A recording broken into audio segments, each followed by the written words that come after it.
The night shift. The gas station wasn't supposed to be open. At least that's what Daniel thought when he first saw it.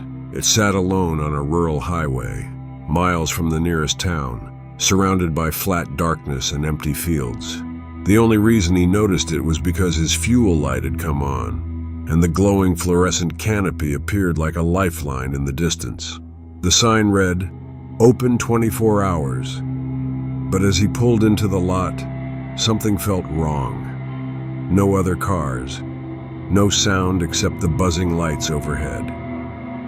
And the building itself looked older than it should have been, like it hadn't been renovated in decades. Still, gas was gas.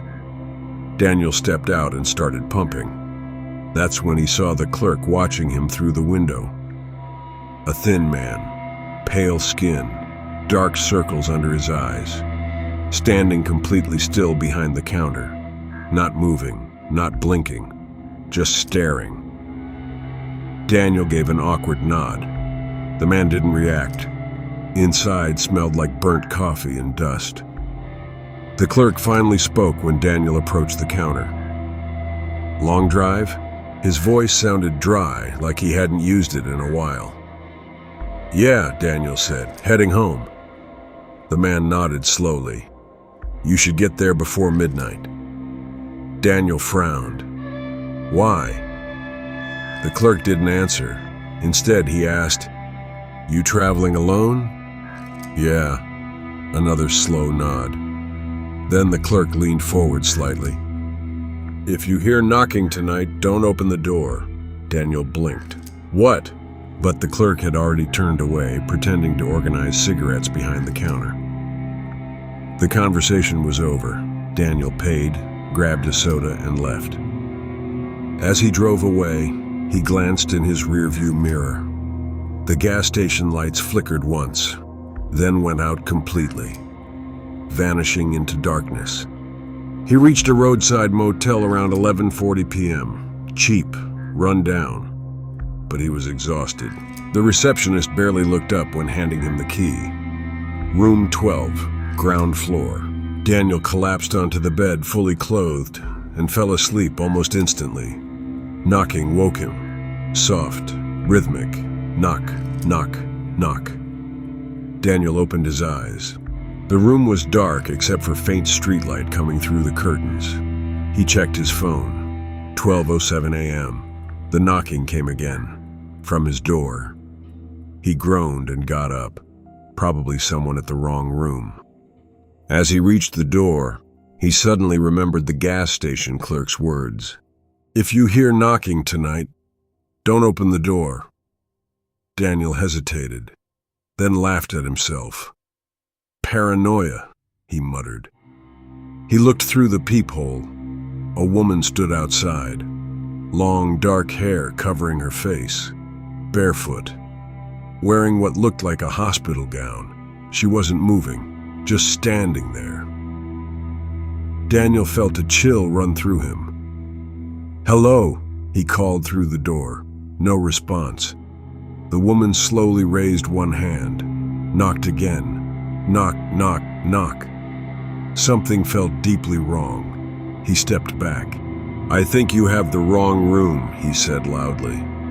The woman's head tilted slightly. Then she spoke.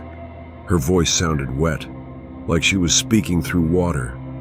"Please, let me in." Daniel's chest tightened. Every instinct screamed at him not to open the door. "I can call the front desk," he said. The woman's head snapped upward suddenly. Her hair shifted just enough for him to see one eye, completely black, no white, no pupil, just darkness. Then the doorknob started turning, slowly, deliberately. Daniel grabbed it from his side, holding it shut. His heart pounded violently. The woman began knocking harder, faster. Knock, knock, knock, knock, knock. "Let me in." Her voice changed, deeper, layered, like multiple people speaking at once. Daniel shouted, "Go away!" The knocking stopped instantly. Silence. After a few seconds, he heard footsteps walking away from the door. barefoot on concrete, fading. He didn't sleep again. Morning finally came. Sunlight filled the room. Everything felt normal again, almost laughable. Maybe he'd dreamed it. But when he opened the door to leave, wet footprints covered the concrete outside. Standing right in front of his door, Daniel checked out quickly and started driving. By afternoon, he convinced himself it was just stress, lack of sleep, imagination. By nightfall, he reached home. His apartment felt safe, familiar. He showered, ate, and went to bed early, at exactly 12:07 a.m. Knocking woke him. 3 soft taps from his apartment door. Daniel froze in bed. His blood turned cold. Knock, knock, knock. Then a voice came through the wood, wet, broken, familiar. "Please, you didn't let me in before." The doorknob began turning slowly. "But you're home now." Daniel realized something horrifying in that moment. He had never told anyone where he lived. The knob stopped moving. Silence filled the apartment. Then, a whisper came from directly behind him, right next to his ear. "So I let myself in." The camera feed. When Noah moved into his new apartment, the landlord gave him one unusual feature, a security tablet. "It connects to all hallway cameras," the landlord explained. "Extra safety. You can see who's outside before opening your door." Noah thought it was great. The building was old, but the rent was cheap, and the neighborhood wasn't the safest. Having camera access made him feel secure. The tablet sat charging on his nightstand. He barely used it, until the first night it turned on by itself. At 2:33 a.m., the screen lit up. Noah woke because of the glow. Half asleep, he grabbed the tablet. The camera feed showed the hallway outside his apartment. Empty. Fluorescent lights humming. Nothing unusual. He frowned and set it back down. Probably a notification glitch. He went back to sleep. The next night, it happened again. 2:33 a.m. The tablet turned on. This time, Noah noticed something different. A figure stood at the far end of the hallway, tall, unnaturally thin, facing the camera, too far away to see details. Noah sat up. "Hello," he whispered, even though he knew they couldn't hear him. The figure didn't move. After about 10 seconds, the screen went black again. The third night, Noah stayed awake, waiting. At exactly 2:33 a.m., the tablet activated. The hallway camera appeared again. The figure was closer now, halfway down the corridor, still facing the camera, still not moving. Noah's chest tightened. He zoomed in digitally. The image pixelated slightly, enough to see.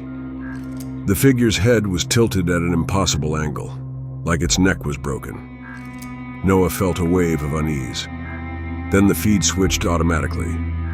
Camera 2, the stairwell, empty.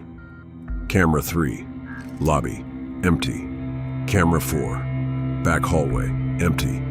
Camera 5, his hallway again. The figure was gone.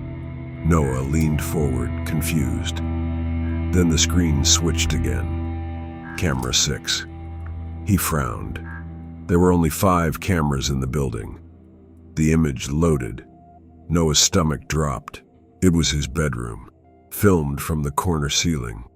He could see himself sitting on the bed, holding the tablet, breathing fast. "What the?"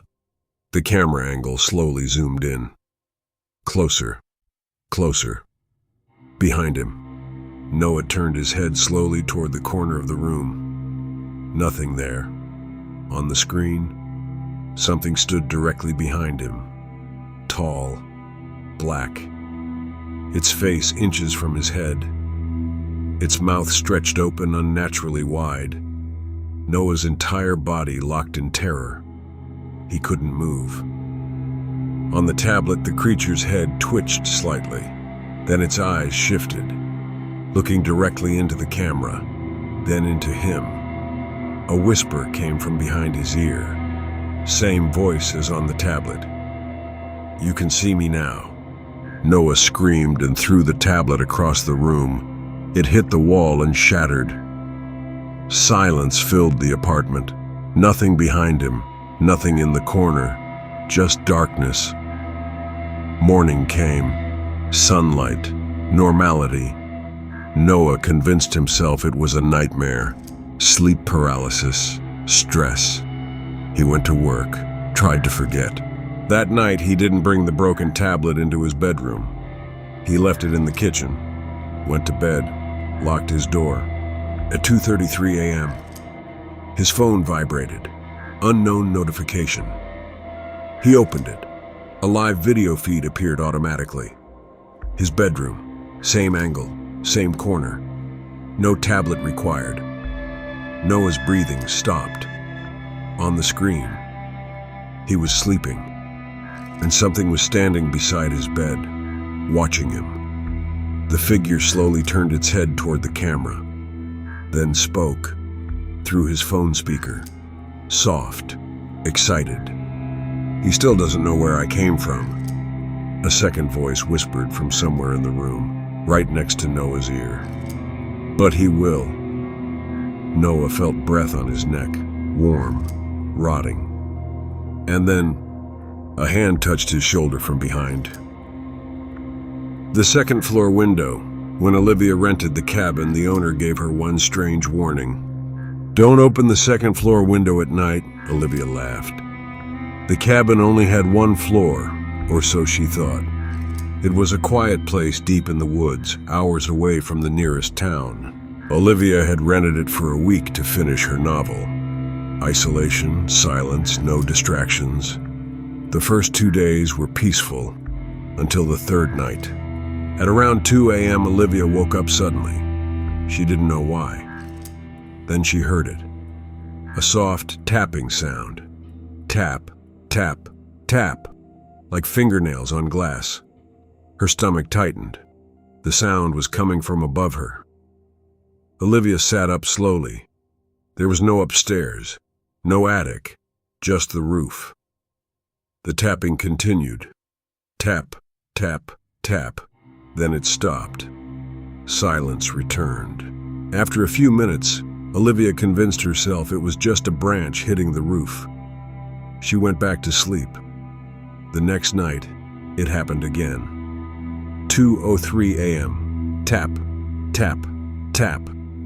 This time, it was louder, more deliberate, like someone trying to get attention. Olivia grabbed her phone flashlight and stepped outside onto the porch. Cold air wrapped around her. She tilted her head upward toward the roof. Her breath stopped. There was a window up there. A rectangular window she had never noticed before. Faint yellow light glowed behind the glass. Olivia's heart started racing. That wasn't possible. There was no second floor. She stepped back slowly. The light inside the window flickered. Then something moved behind it. A shadow. Tall. Too tall for the cabin. Olivia ran back inside and locked the door. Her mind raced for explanations. Hidden attic? Old structure modification? She barely slept. Morning came. Sunlight flooded the cabin. Olivia went outside immediately. She looked up.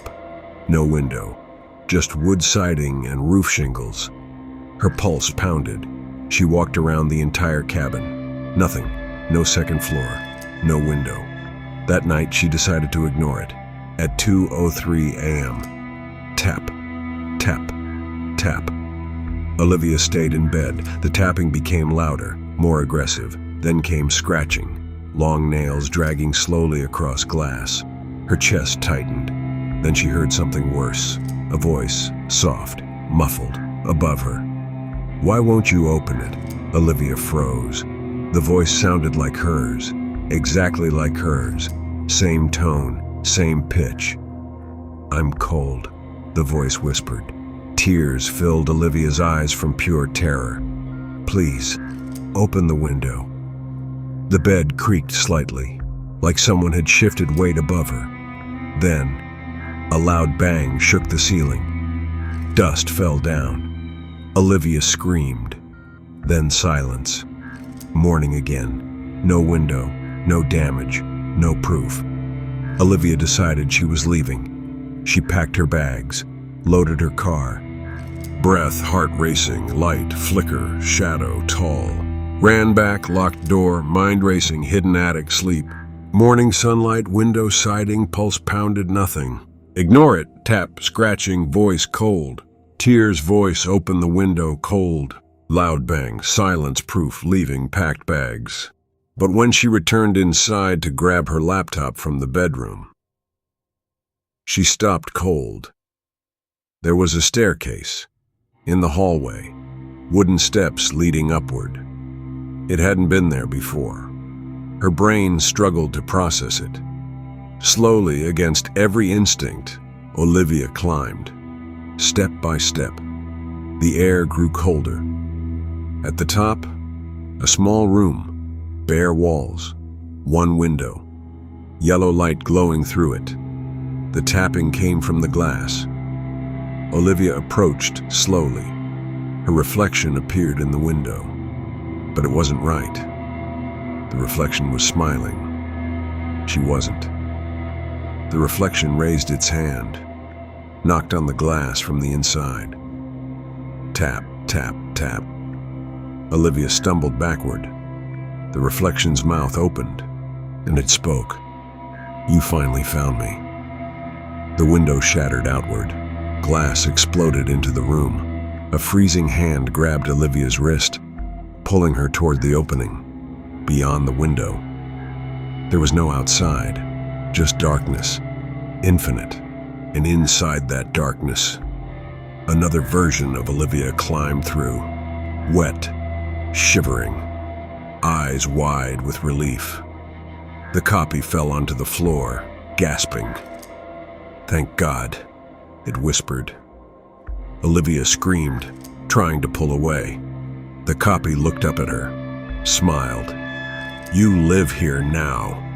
The darkness behind the window yanked Olivia forward violently. She vanished through the frame. The window slammed shut. Silence filled the room. The copy stood slowly, adjusted her clothes, walked downstairs, picked up Olivia's car keys, and left the cabin. That night, at 2:03 a.m., in the small upstairs room that no longer existed, a faint tapping sound echoed from the inside. Tap, tap, tap. And a voice whispered into the darkness, "Why won't you open it?" The porch light. Every night at exactly 1:12 a.m., Daniel's porch light turned on by itself. At first, he blamed faulty wiring. The house was old, built sometime in the 1970s, and he had only moved in 2 weeks earlier. Electrical issues weren't surprising. Still, it was strange, because he always turned the switch off before bed. Yet every morning, the light was on. The third night, he decided to check. At 1:10 a.m., Daniel stood in his dark living room watching through the front window. The porch was empty. Cold winter air, quiet suburban street. At 1:12 a.m., the light clicked on. Daniel frowned. The switch beside him hadn't moved. A chill crawled up his spine. Then he noticed something worse. There were footprints on the porch, wet, like someone had just walked through rain, but it hadn't rained in days. The footprints led from the steps to his front door and stopped right in front of it. The next morning, Daniel checked outside. No footprints, completely dry wood. He almost convinced himself he imagined it. Until the fourth night, 1:12 a.m. The light turned on again. This time, Daniel opened the door immediately. Cold air rushed in. The porch was empty, but the footprints were there again, wet, fresh, leading to his door. He followed them with his eyes, slowly, carefully. That's when he realized something horrifying. They didn't come from the steps. They started right in front of his door, as if someone had been standing there already. Daniel slammed the door shut, locked it. Deadbolt, chain, everything. His heart pounded. He barely slept. The next night he tried something different. He spread flour across the porch floor before bed, a thin white layer. If someone walked there, he'd know. At 1:12 a.m., the light clicked on. Daniel ran to the window. His blood froze instantly. Footprints appeared in the flour, one by one, forming slowly, as if invisible feet were stepping down, right toward the door. Step, step, step. Then they stopped, directly outside. Daniel couldn't breathe. Then, knock, knock, knock. 3 soft taps on the door. Daniel didn't move. Another knock, louder. Then a voice, low, wet, barely human. "Why don't you let me in anymore?" Daniel's stomach dropped.